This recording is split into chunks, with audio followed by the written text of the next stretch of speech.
నమస్తే, welcome to Star TV. ముందుగా headlines చూద్దాం. విశాఖలో రాష్ట్రపతి ముర్ముకు స్వాగతం పలికిన governor Nazeer, deputy CM Pawan Kalyan. KCR పుట్టినరోజున జాతిపితపై చర్చ. బప్పం రవికి బెయిల్. పాలకుర్తి నియోజకవర్గం ప్రజలకు రుణపడి ఉంటా ఎమ్మెల్యే యశస్విని రెడ్డి. కన్నీరు పెట్టుకున్న ఎర్రబెల్లి దయాకర్ రావు.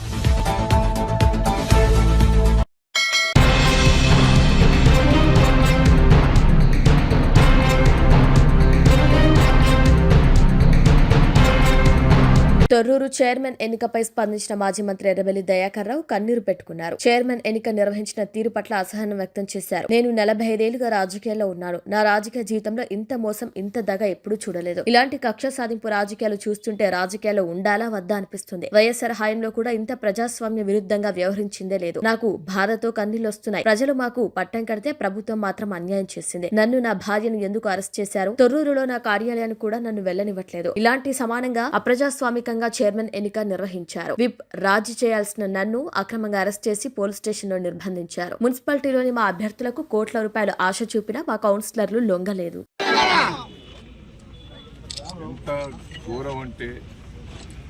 రేవంత్ రెడ్డి పరిపాలన ప్రజాస్వామ్యం అంటే ఘోరంగా తయారైంది. నిన్న మమ్మలను నేను విప్పు జారీ చేయాలి. ఆర్టీఓ ఆఫీస్ కూడా పోయేందుకు నాకు అనుమతి ఇవ్వదు. కమిషనర్ ఆఫీస్ కూడా పోయేందుకు అనుమతి ఇవ్వదు.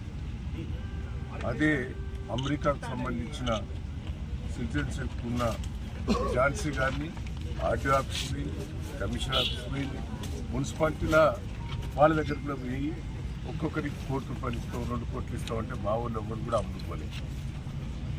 భయభ్రాంతులు చేసింది. ఎట్లా ఉంటాయంటే గతంలో నేను 45 ఏళ్ళ నుంచి రాజకీయాలు ఉన్నాను. ఈక్వల్ ఇప్పుడు కేసముద్రం ఉన్నది. ఈక్వల్గా ఉన్న కానీ ఎమ్మెల్యేకు ఓటు సమానం ఉన్నప్పుడు ఓటు హక్కు ఉపయోగించుకునే అవకాశం. ఇక్కడ ప్రజలు, తొర్రూరు పట్టణ ప్రజలు క్లియర్గా మాకు 9 ఇచ్చారు, వాళ్ళకి 7 ఇచ్చారు. అంటే మేము మెజార్టీ ఉన్నాం. ఈక్వల్ లేవు. సరే ఎమ్మెల్యే ఓటు ఉపయోగించుకున్నదంటే అది. కానీ ఎంపీ కావ్య గారు వరంగల్లో ఆమె అప్లై చేసుకున్నది. వరంగల్లోనే నాకు ఓటకు కావాలని ఆమె పిటిషన్ పెట్టుకున్నది. ఆ పిటిషన్ ప్రకారంగా ఆమె పిలిచిండ్రు, ప్రమాణ స్వీకారం చేసిండ్రు. ఇక్కడ నీకు ఓటకు కల్పించినామని క్లియర్గా వాళ్ళకు ఆధారాలతో ఇచ్చింది. 3 రోజుల బట్టి మేము ప్రయత్నం చేస్తున్నాం. ఆర్డీఓ గారి దగ్గర, కలెక్టర్ దగ్గర, మున్సిపల్ కమిషనర్ దగ్గర. ఏమో ఓటకు ఇక్కడ ఉపయోగించుకున్నదట, దాన్ని ఆధారం ఇవ్వండి అని మా కోర్టు వాళ్ళు అడుగుతున్నారు. 3 రోజుల బట్టి ఆధారాలు కూడా ఇస్తలేదు. ఇవాళ ఓటేసి అది ప్రజాస్వామ్య విరుద్ధం. వేసినాక ఒక్కసారి ఆలోచించండి. జనగాంలో ఇద్దరు సమానంగా ఉంటే మా వాళ్ళని గుంజి కాంగ్రెస్ పార్టీతో సమానం వస్తే ఆడ టాస్లా వాళ్ళకే వచ్చింది. తొర్రూరులో టాస్లా చైర్మన్, వైస్ చైర్మన్ వాళ్ళకే వచ్చింది. అంటే దీంట్లో కూడా మోసం. ఈ టాస్ పెట్టే కాడ కూడా వాళ్ళ అభ్యర్థుల్ని పేర్లు రాసుకొని వాళ్ళే మొత్తం పెట్టినట్టే మాకు అయిపోతారు. మళ్ళీ చూపెట్టు అంటే మా వాళ్ళు అడిగితే కూడా చూపెట్టే పరిస్థితి లేదు. ఎట్లా తీసిందనే చూపెట్టాడు. అంటే నాకు బాధ అనిపిస్తుంది, ఒక పక్క ఏడుపు కూడా వస్తుంది. ఏంది ప్రజలు ఇంత మాకు పట్టం కట్టిన తర్వాత ఎందుకు ఇట్లా చేస్తున్నారు ఈ ప్రభుత్వం? మరి అధికారులు ఇట్లా ఎందుకు చేస్తున్నారు? నన్ను ఎందుకు తీసుకొచ్చి ఇక్కడ పోలీస్ స్టేషన్? మా వాళ్ళందరినీ అరెస్ట్ చేసినాడు. ఆడవాళ్ళు ఆబ్జెక్షన్ పెట్టేటోళ్ళు, మా చైర్మన్గా నిలబడ్డ కుటుంబ సభ్యులందరినీ కూడా పట్టుకొచ్చి పోలీస్ స్టేషన్లో పెట్టినట్టు. మా మిస్సెస్ను పోలీస్ స్టేషన్లో అరెస్ట్ చేసి పెట్టారు. నన్ను అడిగి రాకుండా చేశారు. నేను తొర్రూరులో నాకు ఇల్లు ఉన్నది, తొర్రూరులో నాకు ఆఫీస్ ఉన్నది. నేను ఎప్పుడు తొర్రూరులో పండుకుంటుంది. మొన్న తొర్రూరులో ఆఫీసులో నన్ను ఉంటానంటే కూడా నుంచి తీసుకొచ్చి ఇక్కడ పెట్టారు. నర్సులపేట తీసుకొచ్చారు. ఆడ ఝాన్సీ గారికి సిటిజన్షిప్ అమెరికాలో ఉన్నదా? ఇక్కడ ఇల్లు లేదు, ఏది లేదు, తొర్రూరులో ఆమె బాధాపుతున్నదా? అంటే ఎంత ఘోరం అండి. 45 ఏళ్ళ రాజకీయాలలో ఇంత మోసం, ఇంత దగ నేను ఎప్పుడు కూడా రాజశేఖర్ రెడ్డి పీరియడ్లో కూడా ఇట్లా ప్రజాస్వామ్య విరుద్ధంగా ఎప్పుడు కూడా చేయలేదు. కానీ ఇప్పుడు ఎందుకో ప్రజాస్వామ్య విరుద్ధంగా నాకు రాజకీయాలలో ఈ కక్ష సాధింపులు చేయటం వల్ల రాజకీయాల్లో ఉండాలా తప్పుకోవాలన్నా ఏంది ఇంత గోస ఏందండి? ప్రజలు నాకు పట్టం కట్టారు. సర్పంచ్ ఎన్నికలలో మెజార్టీ సీట్లు ఇచ్చారు. నేను 46,000 ఓడిపోతే నాకు 2,000 లీడ్ ఇచ్చిండు సర్పంచ్ ఎన్నికలు. పెద్ద గ్రామ పంచాయతీలని నన్నే గెలిపించారు. ఈయన మున్సిపాలిటీ కూడా మెజార్టీ వచ్చింది. ఇంత ప్రజాస్వామ్యంగా వచ్చిన దాన్ని ఇంత దౌర్జన్యంగా చేస్తాం. నాకైతే బాధ ఉన్నది, నాకు ఏడుపు వస్తున్నది. అసలు రాజకీయాల్లో ఉండాలన్నా, రాజకీయాల నుంచి తప్పుకోవాలన్నా అనిపిస్తుంది. నాకైతే ఇంత గోస, ఇంత ప్రజాస్వామ్య విరుద్ధంగా చేస్తుంటే ప్రజలు పాపం సంతోషంగా ఉన్నారు. కార్యకర్తలు కూడా రాత్రింబోలు కష్టపడ్డారండి. మా కార్యకర్తల కష్టం చూస్తే అయితే నాకు బాధ అనిపిస్తారు. ప్రజలైతే కార్యకర్తలు 2 రోజుల బట్టి భోజనం లేకుండా 10,000 మంది కార్యకర్తలు వచ్చి రాత్రింబోలు కష్టపడ్డట్లు నా కోసం నేను ఏం చెప్పాలి, ఏంటైనా చెప్పాలి? ఎట్లా ఇంత విరుద్ధంగా చేస్తా అంటే రాజకీయాలలో నేను ఉండాలన్నా పోవాలన్నా నాకైతే బాధ ఉంటుంది. దయచేసి ఏంది ఈ దౌర్జన్యం? పోలీసు వాళ్ళు కూడా దయచేసి ఇట్లా చేయటం కూడా మంచిది కాదు. కేసీఆర్ని చూస్తే పక్క అభిమానం, దయానంద్ చూస్తే అభిమానం ప్రజలు. కానీ ఇంత అరాచకాలు చూస్తుంటే నాకైతే ఏమన్నా చెప్పండి. నా కార్యకర్తలకు ఏం జవాబు చెప్పుకోవాలి? కార్యకర్తలకు నేను ఏం జవాబు చెప్పాలి? పాపం తెగించి పనిచేసేది ఈ రోజు. జై తెలంగాణ! జై తెలంగాణ! జై తెలంగాణ! వర్ధిల్లాలి కేసీఆర్ గారి నాయకత్వం! వర్ధిల్లాలి కేసీఆర్ గారి నాయకత్వం! కాంగ్రెస్ కాంగ్రెస్ కాంగ్రెస్ ముఖ్యమంత్రి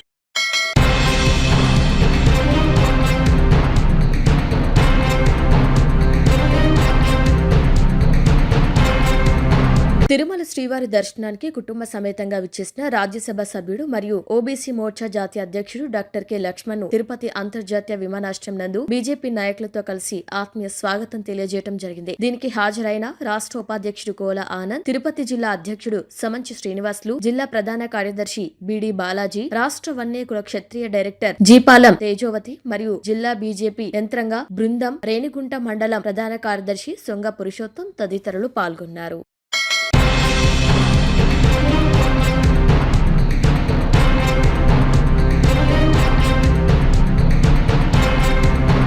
సారంగపూర్ మండలం పెంబట్ల కొనాపూర్ గ్రామంలో దుబ్బ రాజన్న జాతర శివరాత్రి ఉత్సవాల సందర్భంగా నేడు ఆలయ నిర్వాహకులు ఘనంగా రథయాత్ర నిర్వహించారు. చుట్టుపక్కల గ్రామాల నుంచి వందల సంఖ్యలో భక్తులు తరలిరావడంతో ఈ రథయాత్రకు ఆలయ అధికారులు అన్ని ఏర్పాట్లు చేసి భక్తులకు ఎలాంటి అసౌకర్యం కలగకుండా చూశారు. అదేవిధంగా ఎలాంటి అవాంఛనీయ సంఘటనలు జరగకుండా పోలీస్ బందోబస్తు నిర్వహించారు.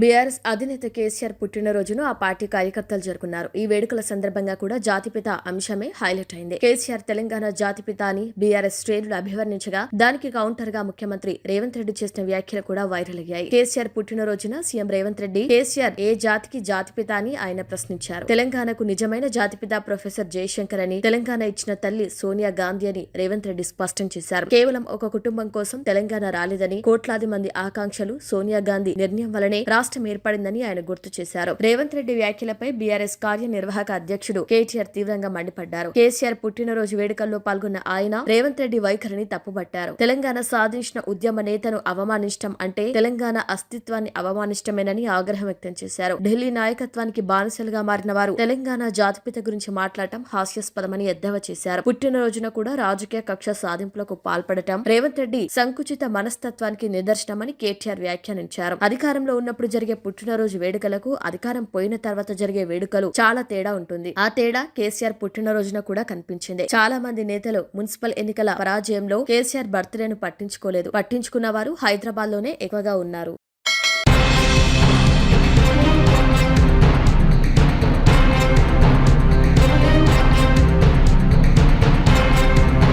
జగిత్యాల పట్టణంలో జరిగిన కేసీఆర్ 72వ జన్మదిన వేడుకలకు తెలంగాణ మాజీ ముఖ్యమంత్రి బీఆర్ఎస్ అధినేత కల్వకుంట్ల చంద్రశేఖరరావు వేడుకలు రాష్ట్ర వ్యాప్తంగా అంబరాన్నంటాయి. జగిత్యాల జిల్లా కేంద్రంలో పార్టీ శ్రేణులు ఈ సంబరాలను అత్యంత వైభవంగా నిర్వహించారు. జగిత్యాల పట్టణంలోని బీఆర్ఎస్ పార్టీ కార్యాలయంలో కేసీఆర్ జన్మదిన వేడుకలు కోలాహలంగా సాగాయి. ఈ సందర్భంగా బీఆర్ఎస్ శ్రేణులు భారీ కేక్ ను కట్ చేసి పరస్పర మిఠాయిలు తినిపించుకున్నారు. జై కేసీఆర్, జై తెలంగాణ నినాదాలతో కార్యాలయ ప్రాంగణం మార్మోగింది. తెలంగాణ జాతిపితగా, రాష్ట్ర అభివృద్ధి ప్రదాతగా కేసీఆర్ చేసిన సేవలు కొనియాడారు. 72 వయసులో అడుగుపడుతున్న కేసీఆర్ నిండు నూరేళ్లు ఆయురారోగ్యాలతో వర్ధిల్లాలని వారు ఆకాంక్షించారు. ప్రస్తుత కాంగ్రెస్ ప్రభుత్వం పాలనలో రాష్ట్రం అస్తవ్యస్తమైందని, తిరిగి తెలంగాణ ప్రగతి పథంలో నడవాలంటే కేసీఆర్ నాయకత్వం అవసరమని ఆయన పేర్కొన్నారు. తెలంగాణ ప్రజల ఆకాంక్షను నెరవేర్చిన అపర భగీరథుడు కేసీఆర్. ఆయన పుట్టినరోజును జగిత్యాల గడ్డపై జరుపుకోవటం సంతోషంగా ఉంది. తెలంగాణ సంక్షేమమే లక్ష్యంగా ఆయన సాగించిన పాలన దేశానికి ఆదర్శం. భవిష్యత్తులో కూడా ఆయన నాయకత్వంలో తెలంగాణ మరింత ముందుకు వెళ్లాలని కోరుకుంటున్నాం. ఈ వేడుకల్లో జగిత్యాల పట్టణ అధ్యక్షులు మరియు బీఆర్ఎస్ నాయకులు, కార్యకర్తలు భారీ సంఖ్యలో పాల్గొన్నారు.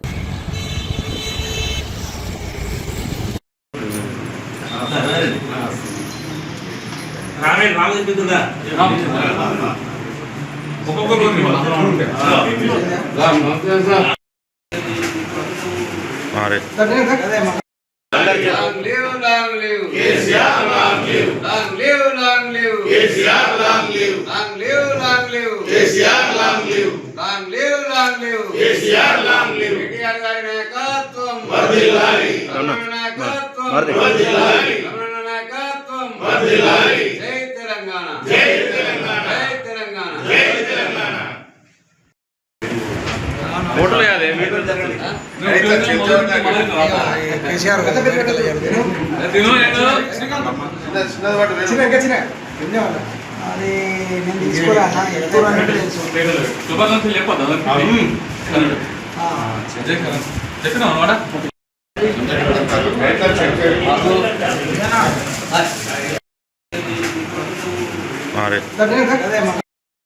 తినాలి.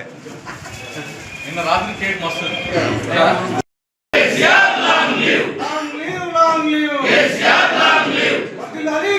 గారి నాయకత్వం, కేసీఆర్ గారి నాయకత్వం, కేసీఆర్ గారి నాయకత్వం,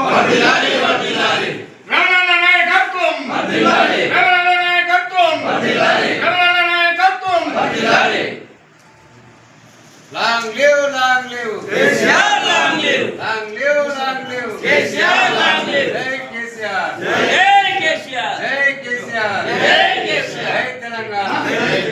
Jai Telangana. Jai Telangana.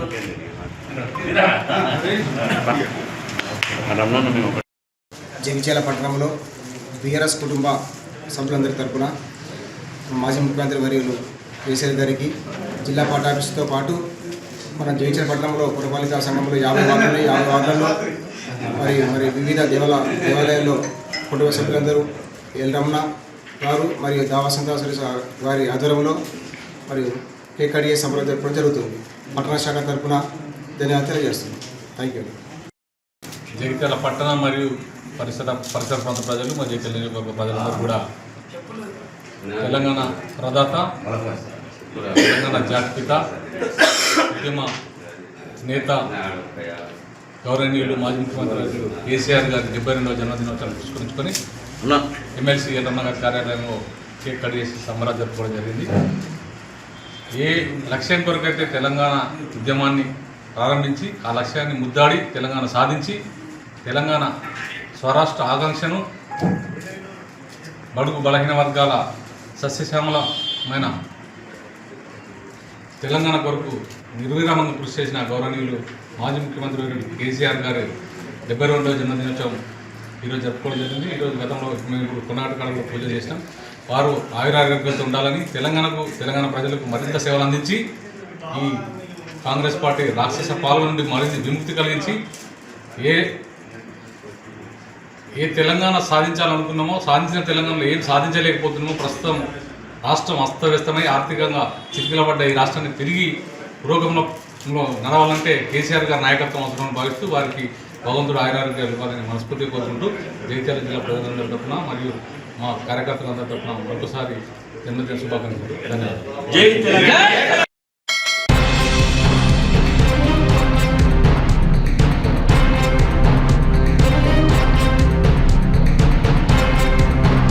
భారత రాష్ట్రపతి ద్రౌపది ముర్ము నేటి సాయంత్రం విశాఖపట్నం చేరుకున్నారు. నగరంలోని ఐఎన్ఎస్ డేగా నౌకాదళ విమానాశ్రయానికి ప్రత్యేక విమానంలో వచ్చిన ఆమెకు రాష్ట్ర governor justice Abdul Nazeer, deputy CM Pawan Kalyan, రాష్ట్ర మంత్రి డోలా బాల వీరాంజనేయ స్వామి సాదరంగా స్వాగతం పలికారు. ఎంపీ శ్రీ భరత్, మేయర్ పీలా శ్రీనివాస్, ఉన్నత అధికారులు కూడా రాష్ట్రపతిని ఆహ్వానించిన వారిలో ఉన్నారు. మంగళవారం విశాఖ తీరంలో జరగనున్న ప్రతిష్టాత్మక అంతర్జాతీయ యుద్ధ నౌకల సమీక్ష 2026కు రాష్ట్రపతి ముఖ్య అతిథిగా హాజరు కానున్నారు. భారత సాయుధ దళాల సుప్రీం కమాండర్ గా ఆమె ఈ సమీక్షను పర్యవేక్షిస్తారు. ఈ కార్యక్రమంలో భారత నౌకాదళంతో పాటు పలు విదేశీ యుద్ధ నౌకలు కూడా పాల్గొంటాయి. ఈ పర్యటనలో భాగంగా ఫిబ్రవరి 19న జరిగే మిలన్ అంతర్జాతీయ సిటీ పెరేడ్ 20న నిర్వహించే కాన్క్లేవ్ ఆఫ్ చీఫ్స్ కార్యక్రమంలో కూడా రాష్ట్రపతి పాల్గొంటారు. ఆమె పర్యటన నేపథ్యంలో విశాఖ నగరంలో పోలీసులు, నౌకాదళ అధికారులు పటిష్టమైన భద్రత ఏర్పాట్లు చేశారు. ఈ అంతర్జాతీయ ఈవెంట్ భారత నౌకాదళ శక్తి సామర్థ్యాలను ప్రదర్శించడంతో పాటు మిత్ర దేశాలతో సంబంధాలను బలోపేతం చేయడానికి ఉపయోగపడుతుందని భావిస్తున్నారు.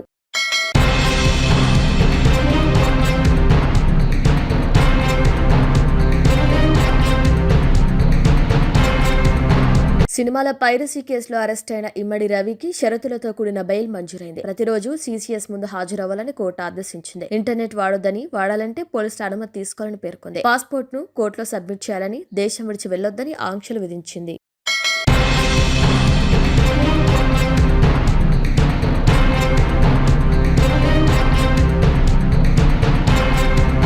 బులెటిన్ హెడ్లైన్స్ మరొకసారి. విశాఖలో రాష్ట్రపతి ముర్ముకు స్వాగతం పలికిన governor Nazeer, deputy CM Pawan Kalyan. KCR పుట్టినరోజున జాతిపితపై చర్చ. బప్పం రవికి బెయిల్. పాలకుర్తి నియోజకవర్గం ప్రజలకు రుణపడి ఉంటా ఎమ్మెల్యే యశస్విని రెడ్డి. కన్నీరు పెట్టుకున్న ఎర్రబెల్లి దయాకర్ రావు.